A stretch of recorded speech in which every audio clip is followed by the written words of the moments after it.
Welcome to another review for Friday 13th YouTube channel Metalheads. Today was another cult classic band for you.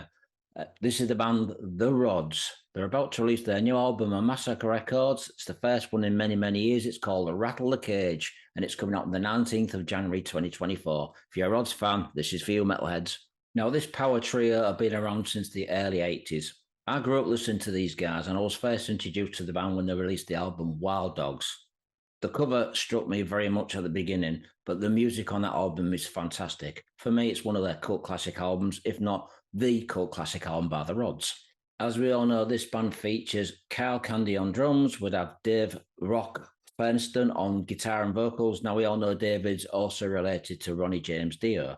The original bass player would be Garry Bordonaro, and the band would release 8 previous albums, 1 EP and also 1 live album. Now, this power trio are from New York, and they were formed back in 1980 with original bass player Steven Starmer. But Garry would soon join the band, and the band would release their debut album, which was called Rock Hard. This was released in 1980. And this album was reissued later on, just self-titled The Rods.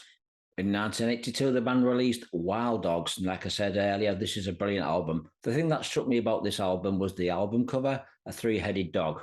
For a 12-year-old kid, it impressed me, and the music impressed me even more. In 1983, the band had released their next album, which was called In the Raw.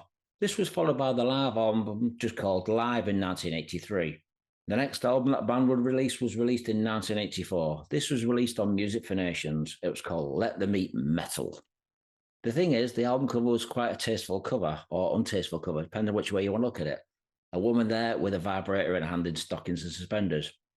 14-year-old kid buying that, what can you say, folks?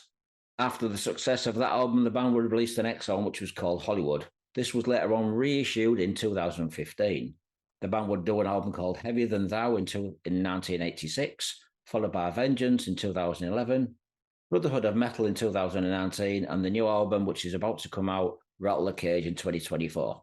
Now, David Feinstein did his own project, did an album that was released on Steven Records. This was a really good album, but it also featured John West on vocals.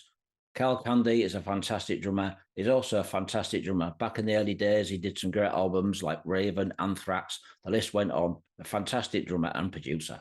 Now, this new album features new bass player Freddie Fedino. So this album contains 10 songs. So I'm going to give you a rundown of the songs for this new album.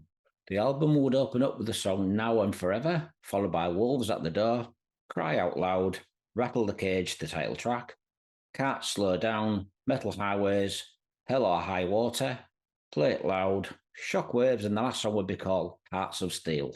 And the album lasts 47 minutes. Once again, this new album cover features the 3-headed dogs, which is really, really cool cover. So, like I say, it's got these 3 wild dogs in a cage, and it looks really, really good album cover, as you're going to see in this review. It's going to look fantastic as a t-shirt when the band do tour. Bassist Freddie was also, like to note, was in Quiet Riot and also Dee Snider's Widowmaker. The album was produced by the band, and the mixing and mastering was done by Chris Collier, a well-known mixer and producer, as we all know. The artwork was done by Mark Ritzer. So without further ado, Metalheads, let's talk about the songs on this new album. Production on this album, I have to say, is fantastic. And the opening track, Now and Forever, is pretty much like old classic The Rods, but it has elements of keyboards, so it kind of has a little vibe of Deep Purple or Rainbow in there. David's vocals are really shining through. They're still very strong like they used to be back in the day, and Carl's drumming is fantastic.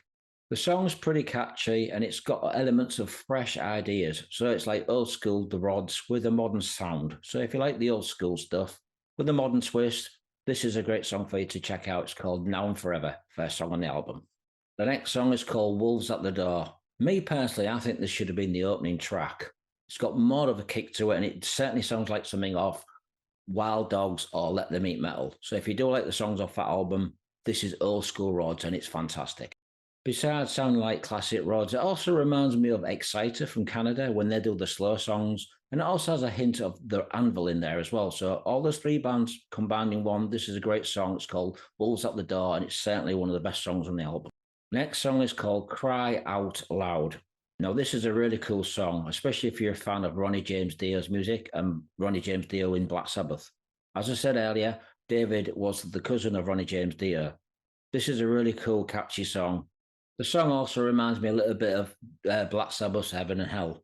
As we all know, it's a cult classic song. So if you like the Heaven and Hell song, next song is the title track, Rattle the Cage. This is more of a hard rock boogie song. So if you like the hard rock booginess that the Rods do, then you're going to like this one. I guess you could also say this has a little vibe of Skid Row when they do the hard rock and roll like boogie sound. So Skid Row fans might like this, especially the Rods fans. There's some really good songs on this album, some catchy vibes. The next one of the other songs on this album that I really like is called Metal Highway. It's very much inspired, or very much sounds like what something Anvil would do. There's some really good songs on this album. One of the songs that I also like on this album is called Metal Highways. If you're a fan of Anvil, this is a great song for you to check out. It's got that Anvil vibe. But all in all, it's a really good album, very well produced, and it's good to see the band back. So I'm going to give this album 4 out of 5. It's by the Rods. It's called Rattle the Cage. It's out on the 19th of January, released on Massacre Records. So welcome back, guys. All the best for this new album. Hope it sells well for you. So, guys, please share this on social media sites. Leave thumbs up and comments. Thanks for watching, Metalheads. More album reviews coming in 2024. Stay metal, Metalheads.